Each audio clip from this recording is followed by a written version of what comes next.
I was set to retire after 30 years, and uh, writing a book had never really appealed to me. But when I left the job, I thought, there's so much that isn't said about the Vatican and that people should know, that somebody should write a book.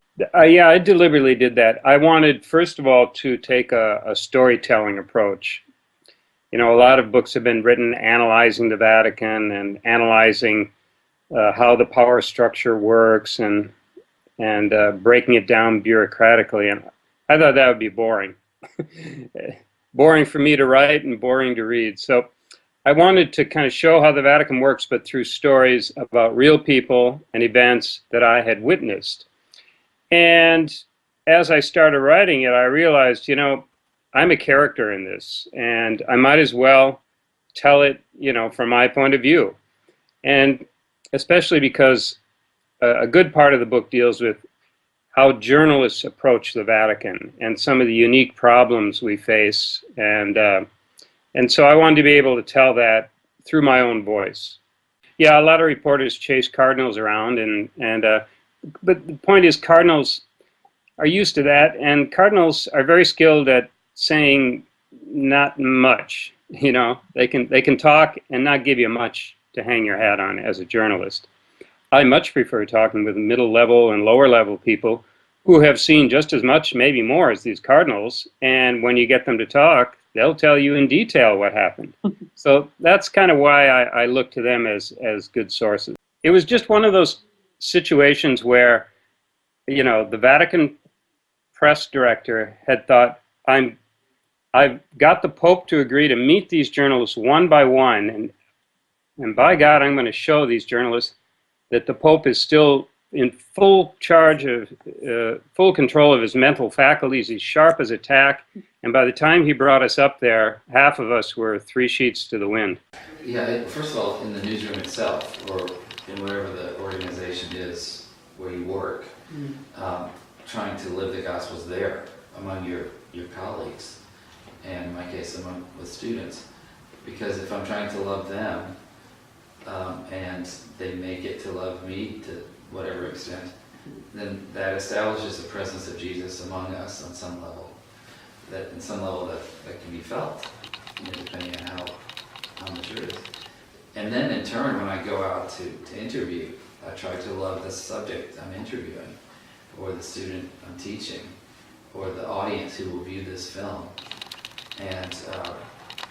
And love is contagious. It's like a fire. When it's there, when it's authentic, it generates a response. And in time, it can change a culture. It can change a newsroom, and in turn, it can change even a field.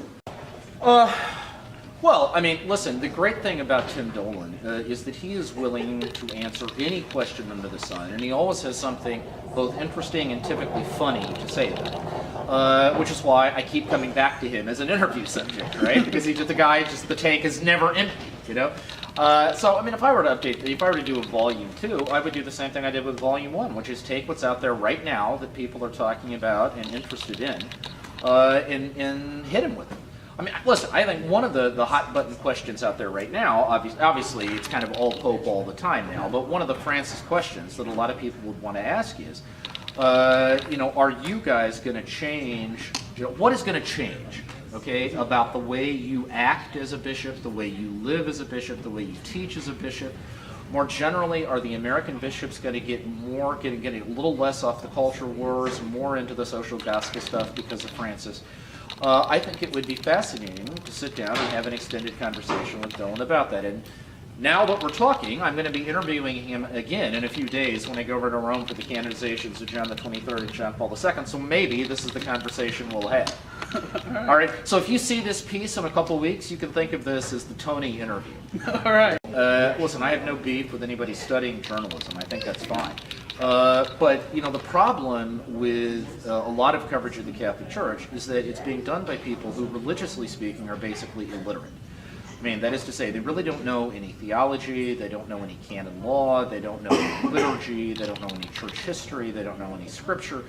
I mean, it's like covering the White House without knowing the difference between Republicans and Democrats, right? Or what red state and blue state means, stuff like that. And so the most important thing I would say is if you're interested in covering the Catholic Church, then study the Church, get to know the Church, you know, and not as a devotee, you know, but as an analyst and as a student of Catholic affairs. Second, get to know the whole Church, not just your piece of it. Okay, you know, a lot of people come on the beat and have a particular outlook on the Church, which they think is the whole story, and are kind of stunned to learn, you know, that there are actually other ways of seeing things, and then there are other experiences, right? So, you know, make a point of, you know, don't get stuck in one tribe, okay, you know, but get to know the whole Catholic landscape. We are journalists and Vaticanists that we are working a lot during the day of the conclave and after the conclave, meeting cardinals, people near the cardinals, and just after the conclave it's possible speaking with the cardinal to get a small piece of information from each one. And if you have the and for that reason you have the possibility to reconstruct a kind of scenario that more or less it could be accurate or inaccurate. It's difficult, but in my opinion, a good journalist, a good Vaticanist, is able to write something about the conclave accurate, also if there is the secret. Okay. Because you know, the cardinals are behind the secret, but they can speak with his brothers, his sister, another person, a word, a small thing. If you are able to recollect things, there is not really cardinal that they are betraying the promise of the secret. But if you can able to recollect all the information, you can have a good view, a good point of view about the conclave. It's not from the speeches, not from the theories, not from the ideologies that we can find answer to our questions about the life, about the truth, about the religion. But we need stories. We need good testimonies, and for that reason, I think that also the media system has the vocation, the mission to present stories. That it means to cover the reality, not to invent the story, but to present the reality about the church life that is so much better than usually the media system are thinking is.